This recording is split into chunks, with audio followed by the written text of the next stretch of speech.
Sa isang makulay at maaliwalas na tindahan ng tsaa, may isang maliit na tasa na nakaupo sa mataas na estante. Masaya siya. Handa siyang mapili. Tuwing sumisikat ang araw sa bintana, lalo siyang kumikislap sa liwanag. Baka ngayon na, bulong niya. Isang araw, may narinig siyang munting ting. At doon, lumitaw ang isang maliit na bitap sa kanyang gilid. Tinitigan niya ang maliit na bitap sa kanyang gilid. Hindi naman ito malaki, bulong niya. Pero pakiramdam niya, parang may nagbago. Isa-isa, pinipili ng mga tao ang ibang tasa. Ngunit siya, naiwan sa estante. Pagsapit ng gabi, tahimik ang tindahan. Mag-isa siya, tahimik, at medyo malungkot. Lumipas ang mga araw. Nagpalit ang mga dahon sa labas.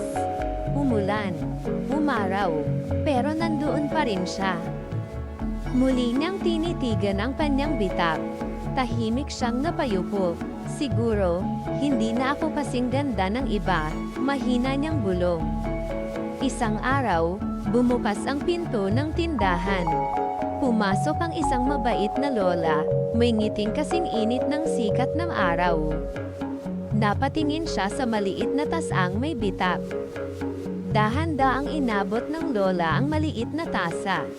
Hindi ang mga perpekto ang kanyang pinili, kundi ang tasang may munting bitap.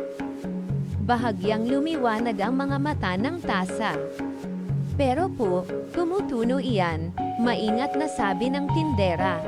Tumingin ang maliit na tasa sa lola, tila nag-aalala.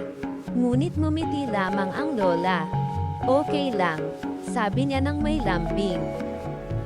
Pagdating sa bagong tahanan, inilagay siya ng lola sa tabi ng maliwanag na bintana. Doon, mainit ang sikat ng araw at tahimik ang paligid. Unti-unting gumaan ang kanyang pakiramdam. Nang lagyan siya ng mainit na tsaa, may isang munting patap na tumulo mula sa kanyang bitap. Patap, diretso ito sa maliit na halamang nasa ibaba ng bintana. Araw-araw, may munting patak na bumabagsak mula sa tasa. At araw-araw, lalong nagiging berde ang maliit na halaman. Parang unti-unti itong lumalakas. Hanggang isang umaga, may napansin ang maliit na tasa. May sumibol na maliliit na puting bulaklak sa halamang dinidiligan ng kanyang mga patak. Nagliwanag ang kanyang mga mata. Tahimik na napangiti ang maliit na tasa. Naunawaan niya ngayon, ang kanyang munting bitap ang dahilan kung bakit may tumubong maganda. At mula noon, hindi na niya ikinahiya ang kanyang bitap.